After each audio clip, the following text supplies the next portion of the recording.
I think इसको मैं थोड़ा सा क्लैरिफाई करना चाहूंगी कि जब खान साहब ने ये बात की कि बाजवा साहब ने कहा असेंबलियां तोड़ें, फिर हमने असेंबलियां तोड़ दी, इस बात को आउट ऑफ कॉन्टेक्स्ट मेरे नज़दीक लिया गया। उसकी वो इंटरप्रिटेशन नहीं थी जो कि मेन स्ट्रीम मीडिया में की गई बात में।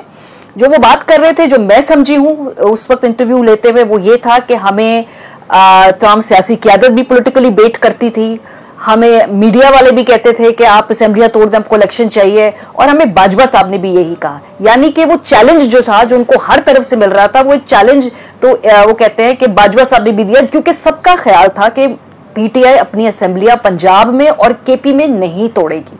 सो it was more of a political bet के करके तो दिखाए ना फिर हम इलेक्शन। सो एक अंडरस्टैंडिंग थी कि ना पीटीआई ये करेगी और ना कभी ये ऐसा होगा। सो मेरी इंटरप्रिटेशन उस इंटरव्यू की ये है, मुझे वो मशवरा नहीं लग रहा था, मुझे वो चैलेंज लग रहा था जिसको लोगों ने मशवरे में किया। ठीक है यार, किसी की अपनी एडिटोरियल इंटरप्रिटेशन है, मेरी उससे मुख्तलिफ है। खान साहब से जो मुलाकात की तो एक बात तो बड़ी वाजे है, और वो वाजे ये है कि उनको अपनी जान का बहुत ज्यादा खतरा है। वो कहते हैं कि मुझे इंफॉर्मेशन खुद अंदर से दी जाती है कि भाई उन पे एक और असैसिनेशन अटेम्प्ट होगी, तो that is like really really you know hovering on his mind the idea कि भी खुदा न खास्ता उनको उनकी जान को कोई नुकसान पहुंचाना चाहता है। तीसरी बात हमें भूल जाते हैं अफसा कि जब कहते हैं ना कि पंजाब असेंबली क्यों तोड़ी है, आप भी इस्लामाबाद में हो, मैं भी इस्लामाबाद में हूँ, मेरे सारे पैनलिस्ट हैं, क्या इनको बुलाकर लोगों को यहाँ पे, इनको नहीं, क्या बुलाकर लोगों को ये बताया नहीं जाता था कि 15 तारीख को हमजा शहबाज दोबारा वजीर आला बन जाएंगे? क्या ये बताया नहीं जाता था कि पंजाब की जो असेंबली है और पंजाब की जो हुकूमत है वो वापस पीएमएलएन की ख्वाहिश पे उनको दे दी जाएगी?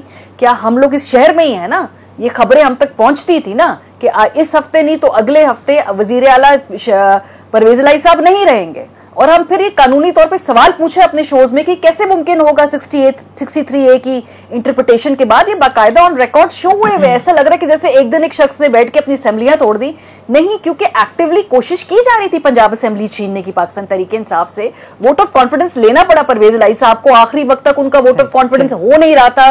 12-12 1-1 बजे तक हम बैठे हुए थे, और उसके बाद था कि जी उन्होंने एक तरह से ट्रिक किया बकौल पीटीआई के, उन्होंने पॉलिटिकल गैम्बल किया और अपनी असेंबली, हाँ नहीं ट्रिक नहीं हुए, मतलब उन्होंने एस्टैब्लिशमेंट को ट्रिक करके अपनी असेंबली में वोट ऑफ कॉन्फिडेंस लिया। ये हम सबको याद है, हम सबको इतनी हमारी अमनीशिया नहीं है। सो उसके बाद हमें बताया जाता था कि ये असेंबली वापस पीएमएलएन को मिलेगी, हमजा साहब 1-2 हफ्ते में दोबारा वजीर आला बनेंगे। तो सुकून तो किसी को नहीं आ रहा था ना, या तो आप सुकून से उस इलेक्शन के बाद बैठ जाएं, अक्टूबर तक सबको अपनी मुद्दत मुकम्मल कर देते, आप नहीं करने दे रहे थे।